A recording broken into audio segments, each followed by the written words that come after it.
What is good? I'm Scott from Koenig. Rich is here too, and we got a good one for you. We're going to be talking about some sim racing stuff, and our guest is no stranger to sim racing or real racing. Yeah, so we have Guillermo Cabrera here with us, also known as GC Drifting on Instagram and other social platforms. Thank you guys for having me. Yeah, so for people who don't know who you are, tell them a little bit about yourself, or how also you're kind of intertwined with Koenig in general too.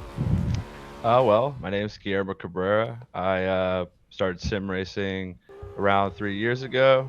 Got in really big into competitive side in the sim racing, and then started doing content creating for Instagram for Assetto Corsa. Was able to meet a group of guys, Robert Thorne, Dan Stuckey, and Casey Cole, and work alongside with them in the sim side of replicating their cars, laser scanning the Koenig hypergrams, the freeforms, and building their one-to-one replica on Assetto Corsa, and doing a bunch of driving and training with the boys.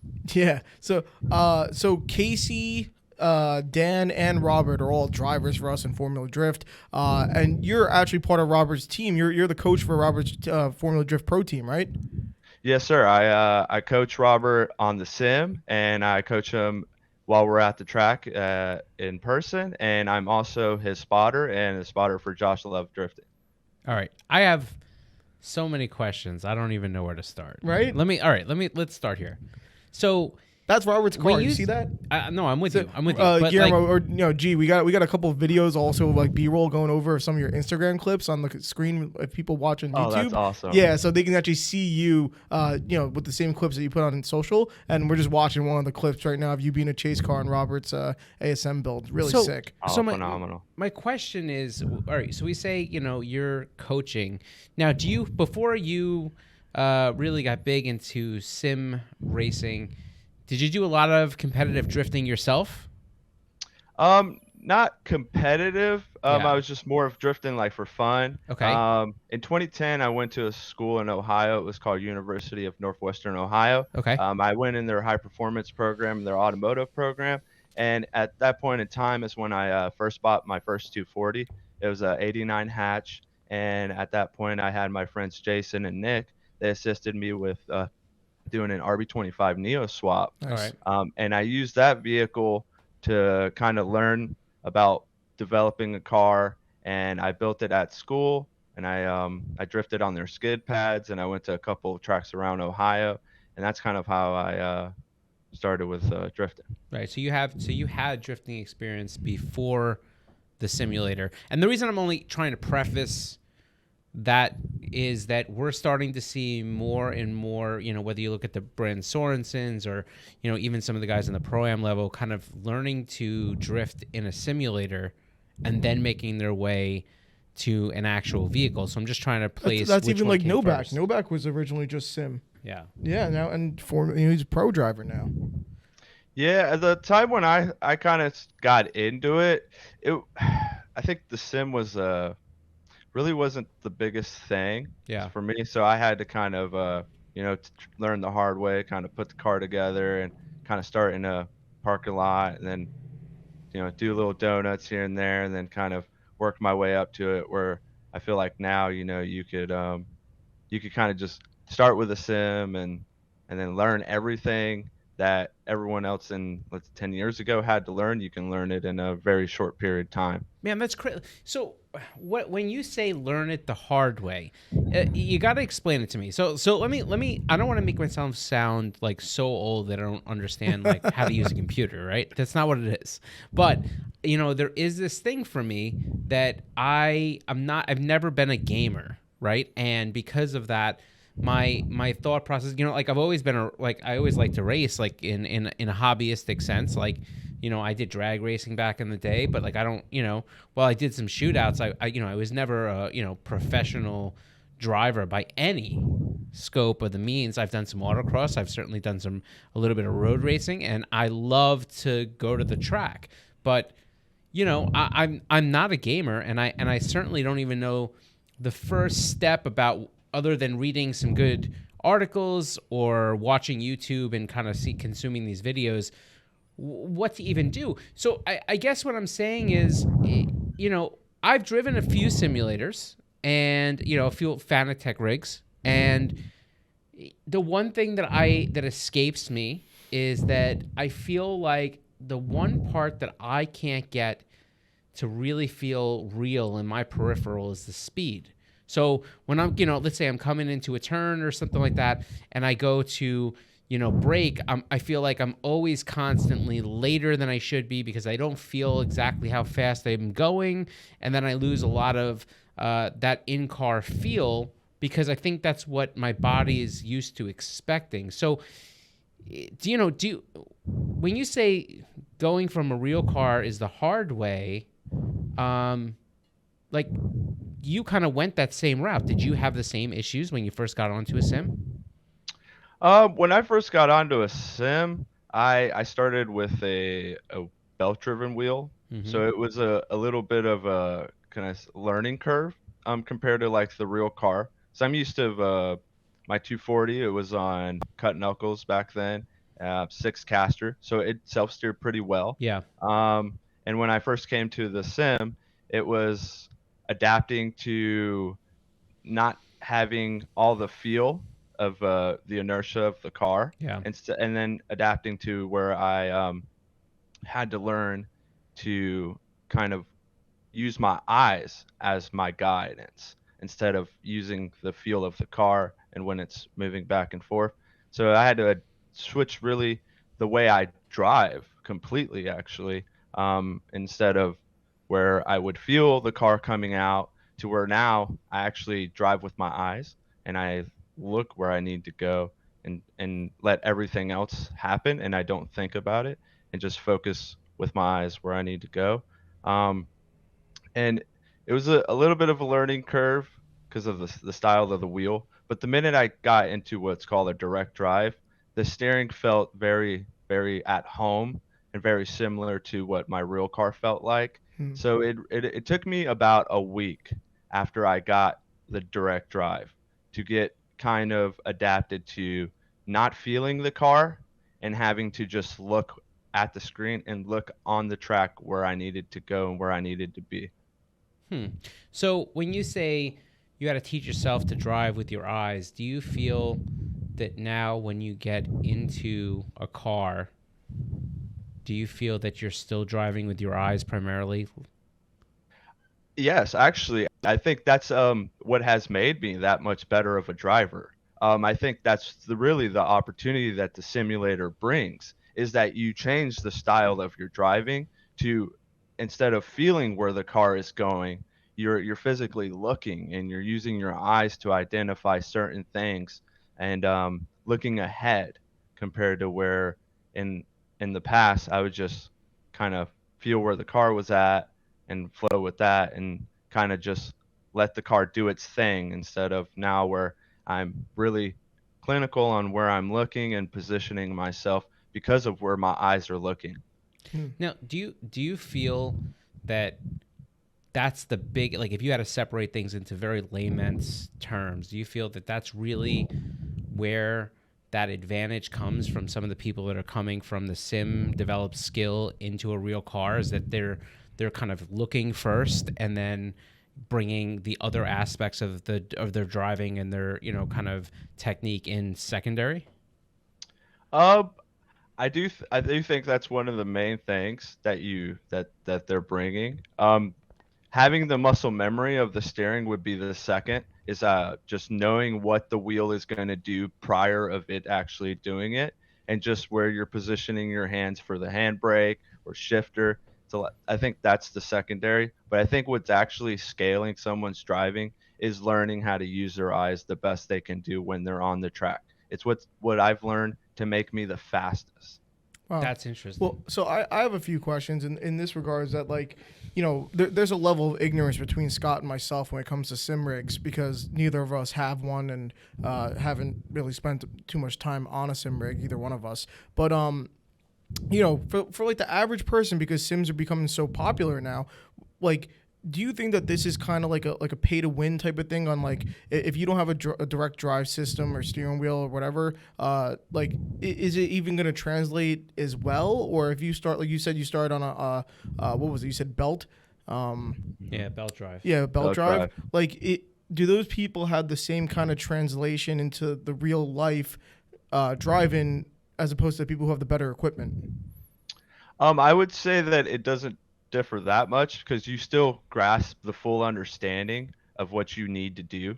It would just be the differences of, your belt-driven wheel might have a little bit less self-steer than the actual car that you're driving or comparing to a direct drive. So I think every movement that you would be doing is basically identical. It's just the small self-steering would be just different, but everything else would be the same. Yes. Does a direct drive system allow you to enable kind of to replicate kind of the Ackerman adjustment to the point where you get that self-steering, like how much self-steering you have? The Ackerman and like let's say adjustments on the car, that would be in the actual physics of the car. Yep. The direct drive just gives you a direct input to what the tires on the actual 3D model is doing. So Oh, it has a less latency comparing to a belt driven or a gear driven. I get So it. it essentially gives you the same power steering feel as what your real car would. Let me ask you a question. So maybe like let's say somebody for me, I've talked about developing a sim rig for has to be the last 3 or 4 years, right? Me too, pretty much. But and it's and so here's my scenario. I'm a guy that used to like to race quite a bit. I like to do a bunch of different type of racing. I know how to drift only in a Hoonigan style, which we're not going to call drifting, but I know how to Make a car spin. well, I know how. No, I know how to flirt Circles. with the envelope of grip and just a little bit of loss, right? And there's things I like to do, but as I get older, as I have kids, I don't have the time to go to the track like I did. Like if I built a car, and I love building cars, so like that part's appealing to me. But if I built a car and said, "Hey, this is going to be my dedicated track car," in whatever sense, I would get to the track maybe 3 times a year, and that would be a hard push. So if I'm coming from that perspective, if I was to spend, let's say, 3, 4, 5 grand, and I build myself a really great sim, I'm not talking about with motion or all the crazy bells and whistles, but I think it's a fair budget. a good Fanatec system, good realistic, screens or VR goggles or whatever it may be, good feedback. Like, do you feel that like I could use this as, I don't want to say a replacement for going to the track, but could I use it in a sense of a good replacement for getting that feeling of like I'm really racing and still picking up the knowledge and the skill set that comes along with that seat time? I think it definitely gives you that ability. Having let's say, a track racer TR80 or something with like an aluminum extrusion rig or a Fanatec CSL DD, I would say it's a good way to stay on form. I wouldn't call it a replacement, Right. but it's something to just stay in that form, stay knowledgeable about the things that you were doing with your racing, drag racing, or drifting, and kind of still be in connection with that side of your racing. Well, I'm sorry. Go ahead. No, I'm sorry. It connects you to the point where I feel you can go from the sim to real life, and as long as you have the mindset and the confidence in yourself, it translates identical. Wow. Well, so that makes me think of a question of say for myself, right? I don't have any real racing driving experience. I mean, messing around on the streets or whatever. That's about it. And so if you were a person that, like, say I was younger, I was like teenager and just got my license or whatever, and I said, hey, I really want to start driving. I want to become a serious racer. And if you had like a low budget, and do you think it would make more sense? Like if you had to give someone advice, like a young person advice, would you say, hey, it makes more sense for you to spend that small budget on a sim rig and get your seat time in and kind of figure it out, or if you have the option, use that for a budget race build and go from there? I think at the point we're at right now, building a budget race car is, it would be anywhere probably from 6,000 to 10 grand. Hmm. You could get like a basic G35 or 350Z, and then you got to do coilovers, angle kit, um, dual dual calipers for an e-brake, wheels, tires, and that's just to get you ready for your event.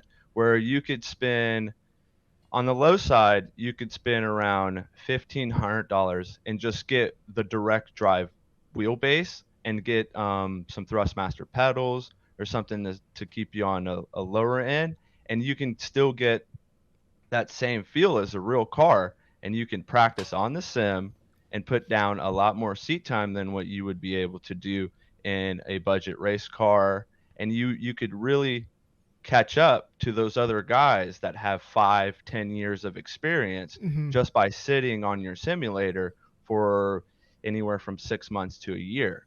Well, Wow. do you think it still even evens out, even if you were a person that had no computer, you didn't already have a gaming computer or whatever, and you needed everything from scratch? You need to get a computer, you need to get a monitor, you need to get a chair, you need to get everything from scratch, and versus still the same question with a budget race build.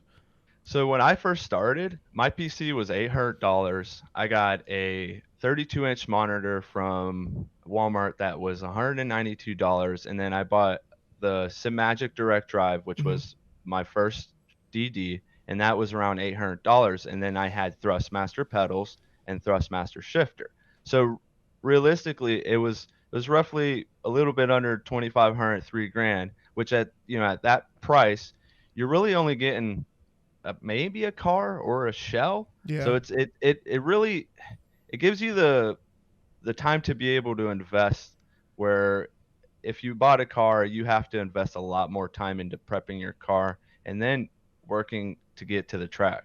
Where you can, as a sim, you can just come home, sit down, hop on with your buddies, and Yeah. just grind laps and learn. And I really think that it's what's going to start paving the way for the next generation of professional drivers, because I really think when you learn on a simulator and then you go drive in real life, I feel like you're at an advantage when you're driving on the sim compared to some other guys that are just driving in real life and they're Wow. not investing their time into a simulator also.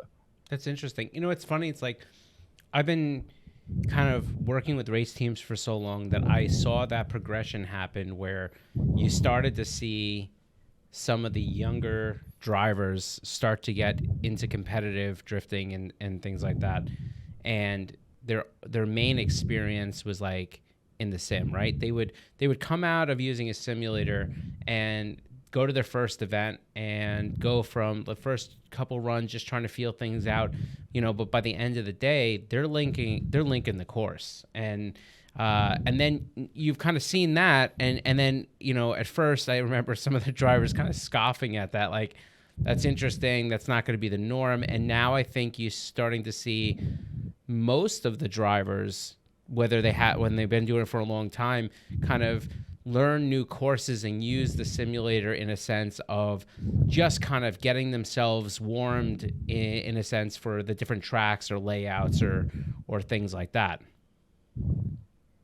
Most definitely. It's really incredible to see a driver practice on a track, and then go there in real life and actually be able to replicate the lap that they did on the Yeah, that's simulator crazy. in real life.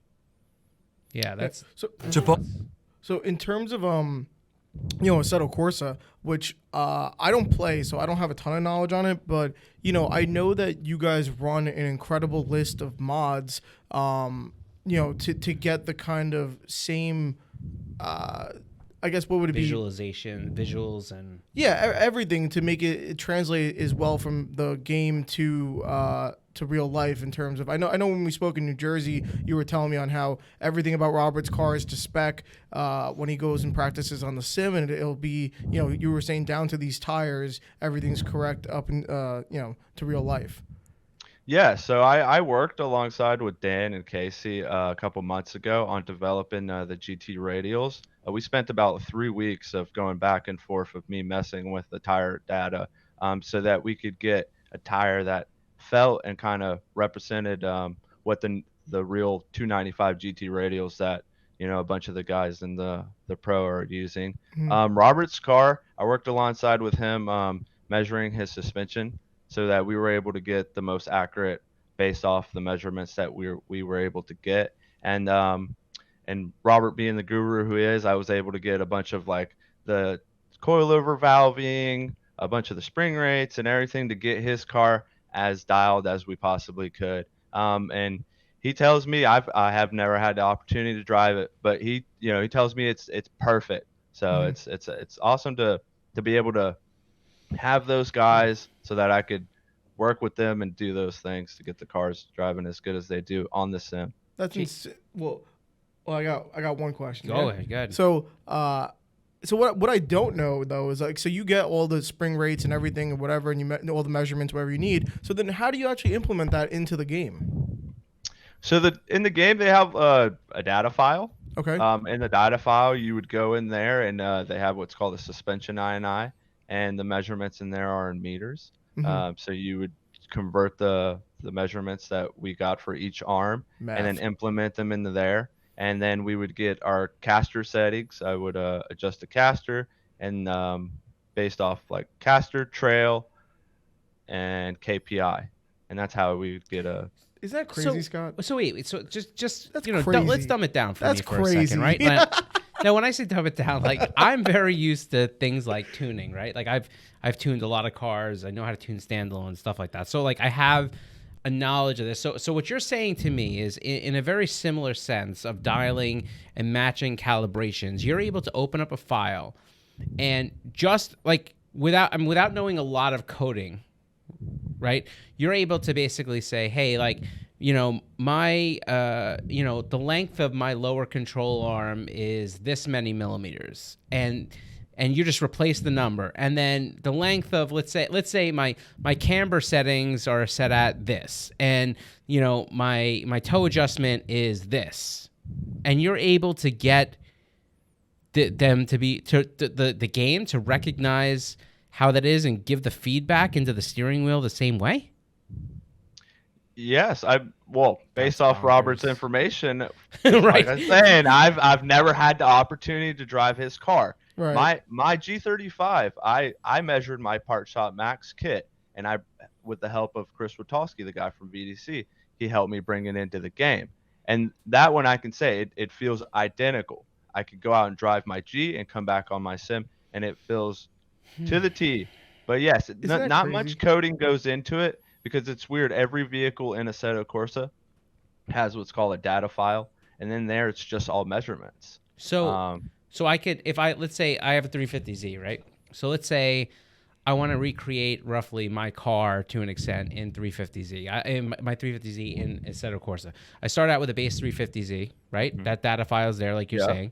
Yes, sir. And now let's say I have a twin turbo kit installed. I have different suspension. Where do I start? How do I start? I mean, you don't have to give me the play by play, but give me how do I start to increase the realism of my car into this game to make it like that?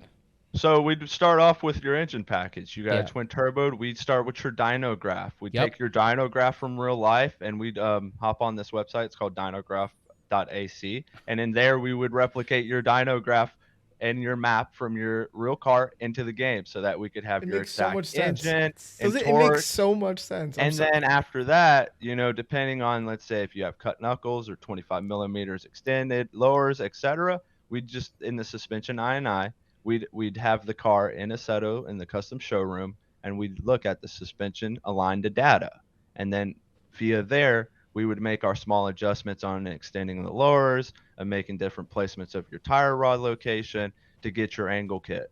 Okay, and if I don't have an angle kit, but let's say on a 350Z they have those like bump stop The things. tire rod Yep, spacers. you could whatever. So I could put that information in too, and again come up with a replication. Yes, you can do the offset spacers that would offset your wheels a little bit and give It's you incredible. that extra 5 to 10 degrees of Right, steering angle that right. you would have. Yeah, Yes, sir. that's crazy. So It seems like such a handicap to take the time and learn how to do all this stuff, because I'm sure the results are priceless. I mean, that's well, the fact that you crazy. can repeat them without ever having to spend money on tires, Right. gas, tolls, wear and tear in a car, stuff like that, I would imagine that's really, and the fact that you can do it in your boxer shorts at 3 a.m. Yep. Yeah, with a cheeseburger. Hey. Sorry, I was enhancing the vision for myself. That's a good time. Yeah. That's crazy. All right. So let's run this down. Let's put together, if you don't mind, if you'll humor me, I want to put together three different levels of hypothetical sims that we can get at a certain price level and still be able to feel like we're still getting some realistic feedback, right? So level 1, I think, like you said, I think a fair number is $1,500. You already said that. You said, hey, spend the money on a CSL, a Fanatec CSL, DD, and go for some Thrustmaster pedals and shifter. Yeah. Yes, sir. Yes, sir. What about like a handbrake? Do I have to? Oh, the handbrake. You normally at a budget. I used an eBay one. It was $90. It was a potentiometer based handbrake, and it worked phenomenal. It lasted me 3 years before I went with the load cell Husenfeld. Okay. And then, all right. So then from there, what kind of computer do I need to successfully run, Assetto Corsa and have enough frame rate that, let's say, I can run what? I don't want to say 3 monitors, but one big curved monitor. Right? Yeah, you could do a single curved. Single curve.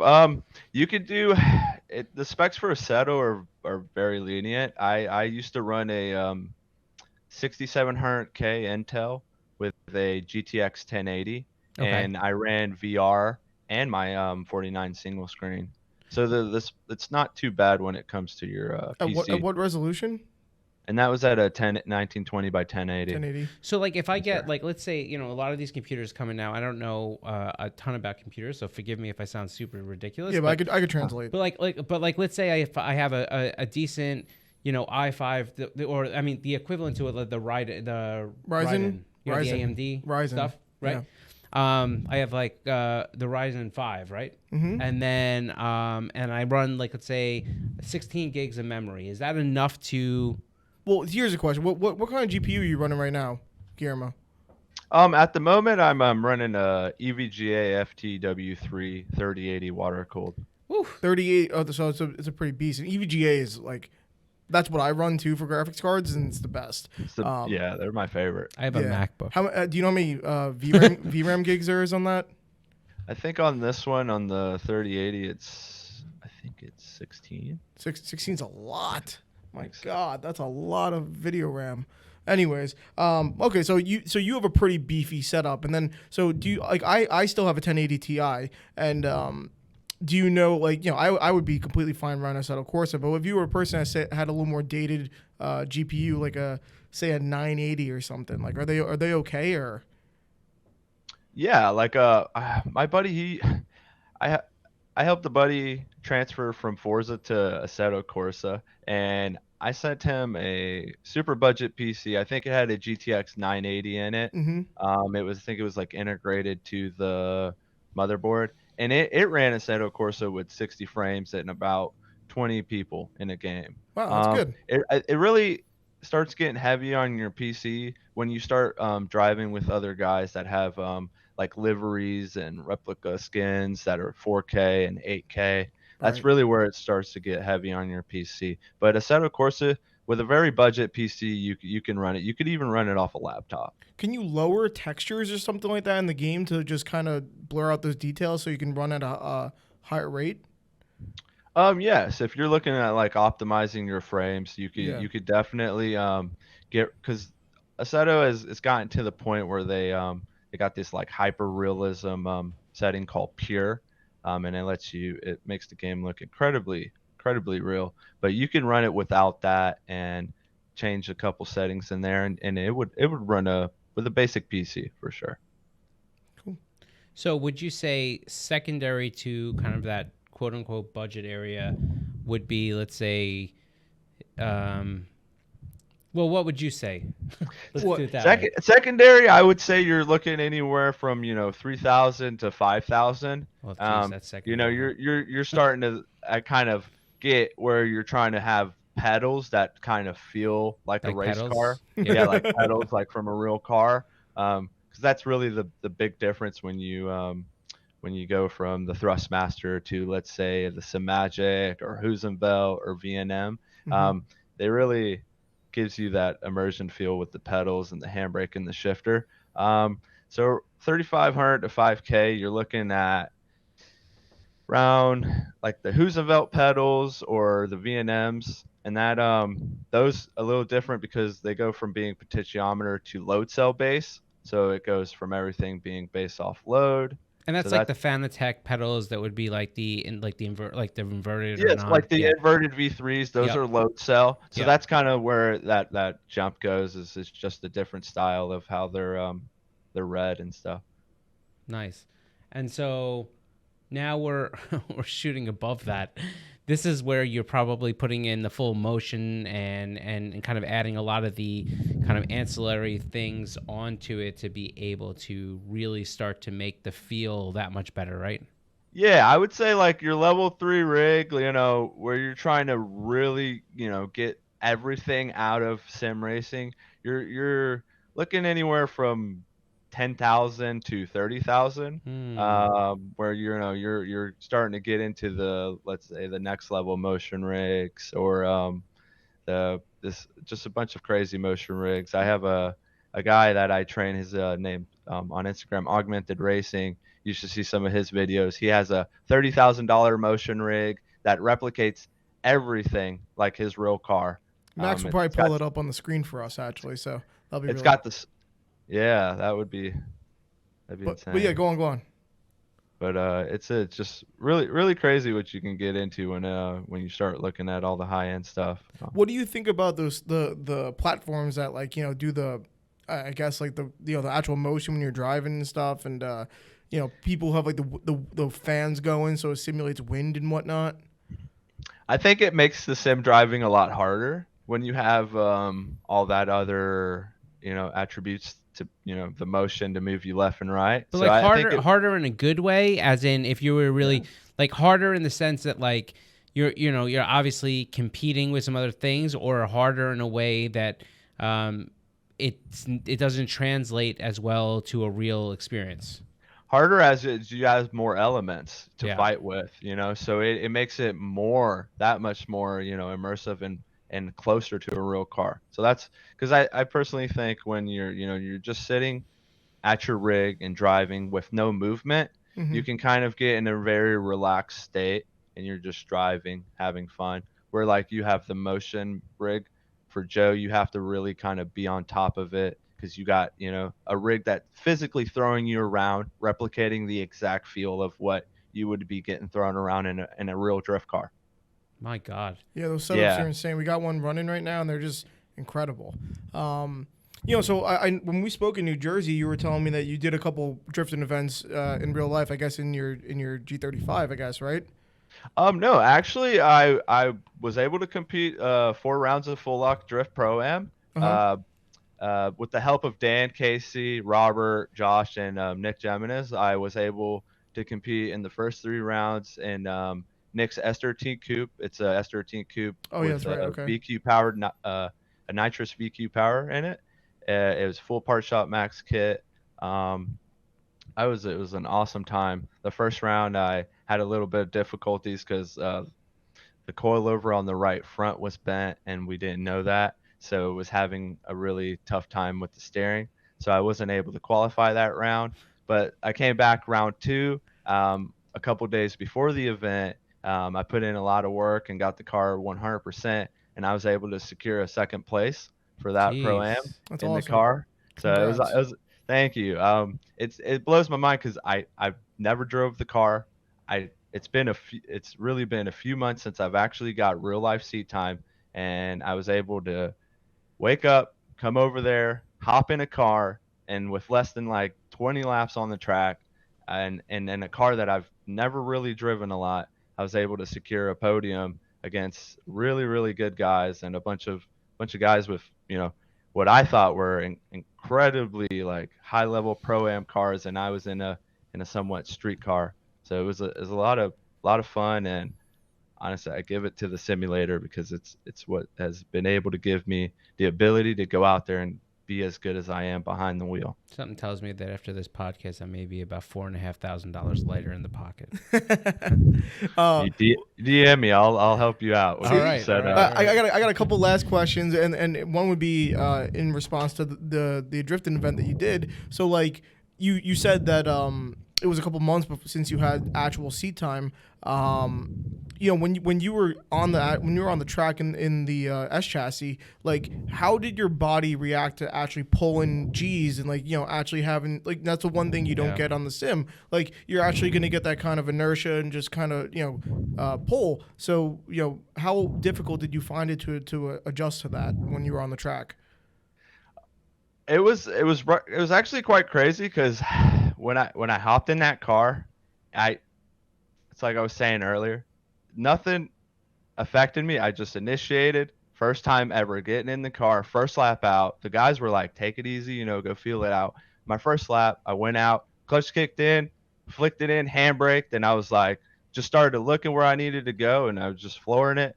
I really didn't feel that the G's or inertia kind of mess with me. Hmm. I guess maybe I was just so focused where I was just hyper focusing on where I needed to go and where I needed to place the vehicle that I never thought about it. That's Um, that's sick. it's yeah, it's really crazy. It's like I go back to saying it's really on how you go to the track that day and the confidence and mindset that you bring. It's really on how your driving goes. You need to be positive and think that you're going to do well, and that's kind of how every round that I've been at the pro am where I've been in a car that I've never really driven. I just thought in a positive mindset, thought that I was going to do well, and just focused and just drove the wheels off the car. That's awesome, So man.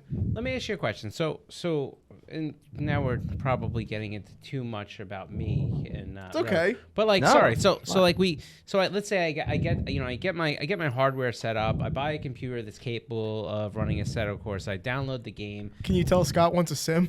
No, I know what a sim is here. Don't say. Can you tell you want a sim? Oh yeah, I Yeah. want one. But I have wanted one. Like that's not. Yeah. But anyhow, so bottom line is, so once I get this, I get everything installed and I get into the game. How do I start to make that game like improve the realism of the game? How do I start to get things in and get everything set up so that it feels better and the game starts to behave better? I heard the term modifications. I want to use that. So when you get the game. When Yeah. you just buy the game off of Steam or whatever you buy it off of Yeah. or whatever, it's like the base game with no mods. So so G, I'll let you take it from there. Yeah, so the base game you would get off Steam, and then you would either search on the website for mods, or you would my recommendation is subscribing to the Sideways Society Patreon, where Okay. I myself specifically work with the guys in there one-on-one, and I walk you through getting all the cars, getting your wheel set up, anything you need with the Assetto Corsa. I'm like the concierge. I kind Nice. of walk you through, Yeah. help you, give guidance, help with driving and Sick. anything you need with setting up. That's awesome. And so like you get into the Sideways Society and let's say people say, "Hey, I want to replicate this wheel," right? And is that something you do for the people? You'll say, "Hey, yeah, like let me do it." As in like wheel, as in like the Car settings, wheel. Like let's say or they like say, the car "Hey, wheel? I want Oh, to yeah." Yeah, like dude, we take it quite serious. When we're replicating models and stuff, like I have a buddy, Mike. He's got a 350Z, and I took the time to get making the same wheel for his real car in the game, so that when he's driving his 350Z in the game, it gives him that immersion that he's in his real car with his wheel, his shifter, his handbrake. We have a couple modelers in our team, and that's who we kind of work with to get those things done, so that everyone can feel at home. So you guys use like what, like STL files, or you end up taking like 3D 3D scans of these wheels, and you just implement the files into the game? Uh, so how Assetto works is it's based off a CAN5 file. And we extract that CAN5 file and then bring it into 3ds Max. Where in 3ds Max we replicate the wheel with in the 3D program, and then we'll export that into what's called KS Editor. And KS Editor allows you to apply textures and implement it into Assetto Corsa, so Wow, that when you extract the CAN5 of the vehicle, you get that same wheel and the same animation and everything in the that's actual crazy. car in the game. This That's absolutely nuts. this results in computer savvy, software savvy drivers that like they have like so much knowledge on all this stuff. It just they have it's crazy that you learn all this stuff and you gain so many skills just from pure interest in trying to play a game and drive. And then there's me that's like, where's the start button on the computer? It's got to be around here No, somewhere. you're not like that. No, it's he's not that he's bad. exaggerating. Scott's No. pretty good with Dude. the computer. I used to be the same, man. I give it to this one gentleman. His name's Jack. He's literally the guy that showed me everything in Assetto Corsa. I mean, I wouldn't be the driver I am if I wouldn't had the opportunity to drive with him. He's a really good driver, and everything I know is kind of because he taught me it. So that's kind of how it is, and we're all here to help. Yeah. Do you ever feel, and I'll do this in closing, I think. Yeah. But like, do you ever feel, let's say hypothetically, you have a bunch of FD pro drivers, right? And they're together in the game and they're driving some courses together, doing some battles or whatever. And somebody, let's say like Rich, who has never been in a car, doesn't know anything, he happens to somehow get invited to this group to drive, and he's a really great driver. He's put a lot of sim time in, and he's able to like kind of manji with these dudes and hang out and whatever. Is it one of those things where like would those pro drivers be like, yeah, this dude probably would lay some stuff down, or is it not at all the respect level from the game to the level there? Oh, I think they really hold the drivers that drive sim at a really high level. There's that been right? multiple occasions where Dan, Casey, Robert, or Josh, or Jeff or Andy have been driving with us in the Sideways Society Patreon, and they have spoken with one of the kids that is incredibly talented on the sim, and they've been like, "Hey, do you drive?" And they're like, "No, I've never driven a real car." And they've been like, "Wow, dude, you would." They hold them up really high. They think that Wow. they would That's do awesome. incredible. Yeah, it makes me happy just to know that it's kind of like that now, where real drivers are holding these simulator drivers at such a high standard, and that That's they actually know that they have the capability of driving a real car. that is absolutely insane. Yeah.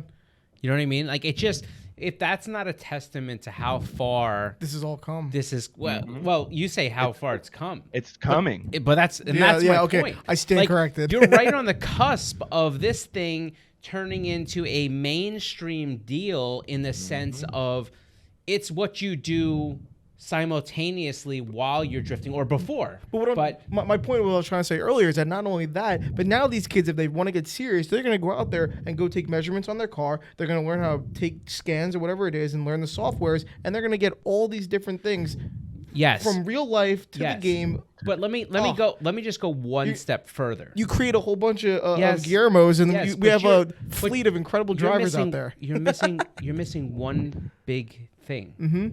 You're saying something when people are of driving age. Yeah. What happens when my 10-year-old decides to hop into a sim that I built for me to play with and get seat time and enjoy? Yeah, he'll be in prospect by the time he's 16. Well, but that's what I'm saying is, do you think that this is going to lower the age of drivers like consistently? Yeah, I think so. I totally agree. I think it's something we've been seeing in Europe for the Yeah. last like 5 years. You've Right. been seeing all these little guys, 10, 12 years old, driving these 800 horsepower plus pro cars Yeah. and driving them just like the professionals who are, our age now. Well, my favorite, I like watching Piotr Visic's his candy machine, right? That's Candyman, his yes, the YouTube. Yep. Yeah. So his YouTube channel and his son, he's put him into these cars multiple times. I think he built him a Miata a year or two ago, and it's a blast for me to see that happening. I just I don't know. I'm gonna have to get my credit card out because I feel like it's gonna have to happen way sooner than later now. I'm too pumped. Well, Definitely. You gotta come join us, Scott. Dude, Yeah, you honestly, I gotta, it's well, gotta happen. you can log on every single night and race with him and Robert. Every single Yeah, night. dude. Every They single do. night. That's for real. You know what's gonna happen? I'm gonna have to get into one of those situations where like Koenig's gonna downhill because I work less and drive more.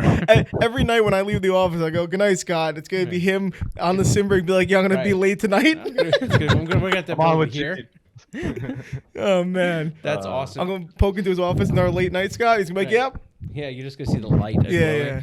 Well, listen, G, I thank you so much for taking the time to come out here. Yes. And give us the knowledge. But I also I wish you and the team just all the luck. It's been a great season so far. And a big congratulations on Utah, Robert, top 16. You know, he's driving really well, and awesome. Yes, man. I thank you guys for the opportunity, Oh, man. it's our pleasure. It was an honor to be on here and give you guys just some insight. Yeah, of Yeah, course. And then anyone who watching, make sure to follow Yeah. Guillermo on social. It's GC Drifting. Max will pull it up on the screen. And Sideways Society, if you guys join the Patreon, right? Yeah, I mean, So- Sure, man. man, Yeah. soon I might be there taking out all their cars in virtual land. Yeah, I have a final question I just had to ask. My question to you, G, is going to be, when are we going to see you in Pro Spec? That's a tough one. 'cause I know. I'll keep it real with you guys. G's business hasn't been doing the best this year due to fuel prices because I'm in the logistics business of transporting produce goods in a reefer trailer. So I'm hoping if everything goes well next year, we'll be in Prospect 2025. That's awesome. That's what's up. So Well, hopefully let us with the know, help- man. Let us know. we know Definitely, people man. with wheels. Yeah. Definitely, man. No, you guys are the best. I love Yeah, your guys' appreciate wheels, man. Thank you guys for everything, for Oh, real. thank you, Scott, man. Rich, Yes. appreciate you boys. Awesome, Appreciate man. it. Take care, man. Man, I'll tell you though, that is it's wild. Just absolutely wild. Yeah. I mean, listen, we all knew that this was going to be kind of one of those fun podcasts. We picked some stuff up, we talked about. I mean, you've heard me say for a few days now when we randomly talk about I don't even know really what we're going to talk about. Yeah. Right? I've said that. But I think that this is one of those ones where I'm I want to join, I want to get everything set up, I want to buy some stuff. Well, I I want to mean, drive. you hear it from him. I mean, it's really incredible on what you can get done in these games now, don't you think? Yeah, the fact that you can make a statement like these pro drivers that are out here spending a grip of money every season, being able to try to run these events that you're watching on TV or you're watching on the weekends, and some kid could pop up with the sim time and the skill set in a game and earn the respect enough to the point where they're saying hey, you got to come drive. Yeah. You're too good to be just doing it in the game. This is gonna work. I'm blanking on the name, and people are gonna crucify me or whatever. But the best F1 driver, what's his name? You talking about Lewis Hamilton? Max. Okay, Max. Here we go again with this. Okay, Verstappen. But he was saying that once they're like, "What's next for you?" Because all you do is dominate, and he was saying that he wants to have his own sim team. Yeah, that's what he wants to do. I want to have my own sim team. And he wants to be the best sim racer in the world. Yeah. Or I mean, it's crazy. I don't know, but it's wild. It just goes to show he's the best driver in Formula One, and he's like, well, time to go virtual because there's more there. It's wild. I mean, look. So the only thing I'll say is that I don't believe this. I don't believe that you're going to get to see as much stride and progress that FD made to get the sport recognized. I don't know, and I know esports is huge. But I don't know if the mainstream will ever connect with esports without being involved in esports. So what I mean is I don't know that you're going to get to a point where esports might be mainstream enough where it could be on TV, like, or have a lot like a live stream where people watch it just for the sake of the sport. There's plenty of people that watch Formula Drift. I don't know about that don't TV, but drift. they're gonna do it the same way Formula Drift does on YouTube.